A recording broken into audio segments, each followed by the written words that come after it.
Lara and the Mountain Lion. Listen. Lara is my mother's best friend. She's a vet. That's a doctor who looks after sick animals. I want to be a vet too. One day, I asked her, "Why did you decide to be a vet, Lara?" "It's a strange story," she answered. "When I was your age, I had no brothers or sisters to play with. So, in the winter holidays, I stayed with my 3 cousins who lived high up in the mountains.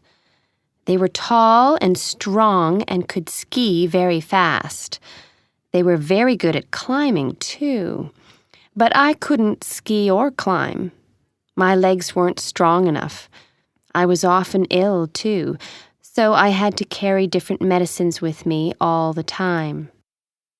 One day, my cousins wanted to climb the mountain that was behind their house.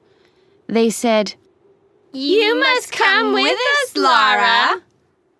They were unkind.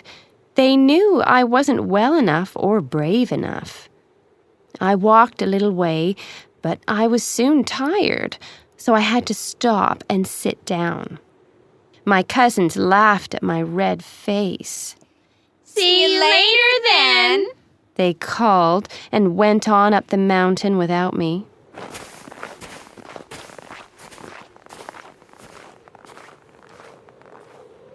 I started to feel better after a few minutes, but then I heard an animal behind me. I felt a big, warm, furry, soft face on my shoulder. It was a mountain lion. "Wow!" I said.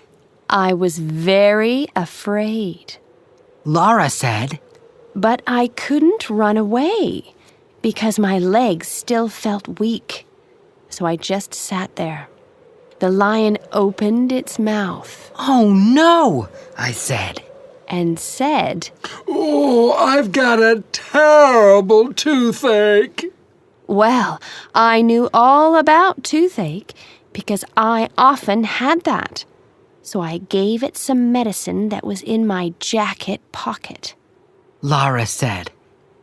I laughed and said, "I don't believe you, Lara." Why not? She asked. Strange things happen in the world all the time. The lion and I sat and talked about cakes and snakes and other things. And after a few minutes, it said, "My tooth's feeling much better now, but I've got a very bad stomachache. I ate too much food after I woke up this morning." I often had stomachache, so I had a bottle of stomachache medicine in my rucksack. I put some on a little plastic spoon and gave it to the lion, and then we sat and talked about parks and sharks and other things. After a few minutes, the lion said, "My stomach's feeling much better now, but I've got a horrible headache. I lay in the sun for hours yesterday." I knew about headaches, so I took a clean handkerchief from my jacket pocket and put it in the snow before I put it on the lion's furry head. "That's very cold, but it feels good," the lion said. Then we sat and talked about tails and whales and other things. But suddenly, the lion jumped up and said, "I'm feeling great now. What shall we do next?" I pointed at the mountain. My cousins were already high up above us. "Can you take me up to the top?" I asked. "Sure," It said.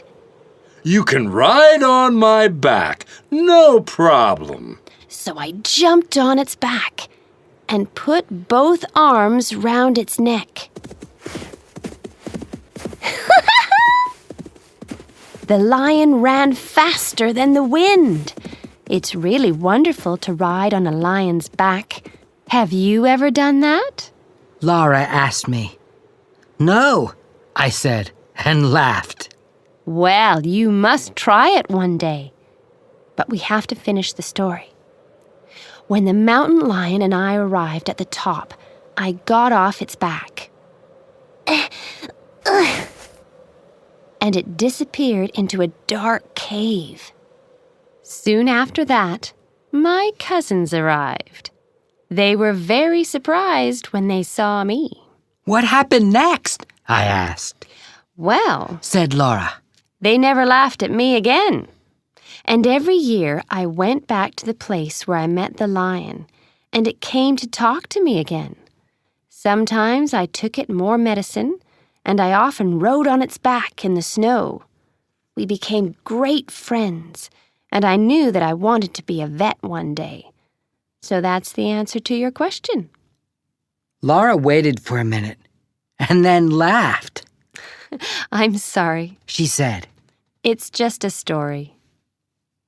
But then she turned round and looked at a photo on her desk. It was of a little girl and a mountain lion. They were sitting on a rock in the snow, and the lion had its big, soft, furry face on her shoulder. Laura turned back and smiled at me. Now I must work. She said. Would you like some more orange juice before you go?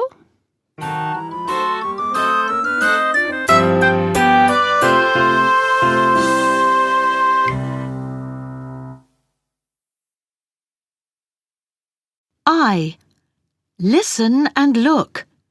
There is one example. What did Lara do each day? Hi, Dad. I've had a wonderful week here in the mountains. On Monday, I went for a ride on the back of a mountain lion after I gave it some medicine. It wasn't very well, you see. Can you see the letter C? Now you listen and write a letter in each box. Oh, dear. What else have you done this week? Well, on Wednesday, I went skating. I only fell over a few times, so that was okay. And after lunch on Saturday, I had a skiing lesson. It was great. I'm not very good at it yet, so I had to go very slowly. But I enjoyed that day. Can I have some more skiing lessons next year? Sure. And did you see the ice hockey game on Thursday? No, we couldn't drive there because it snowed too much. But it was good because we made a snowman in the garden. We found a hat for it. It looked very funny. Ha ha. It snowed on Tuesday, too. We went down into the village that day. Some children there were throwing snowballs, so we did that too. I got very wet and cold, but it was all right. We had a drink of hot chocolate before we went home again. Good idea. Then on Friday, we pulled the sledges up the hill and played on them all morning.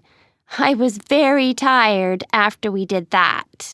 And how are you now, Laura? I'm fine. I had a toothache on Sunday, but it's gone now. J. Listen and write. There's a lion on that mountain and another in this cave. But I just laugh and call to it. Can you see me? I'm so brave. There's a monster right behind me. I can smell it in the air. But I just turn and say to it, you need to comb your hair. I climb the highest rock and I see a hungry snake. But I just wave and ask it, would you like a piece of cake? There's a lion in my story. It's a friendly one, I know. But if one asks to be your friend, smile kindly and say no.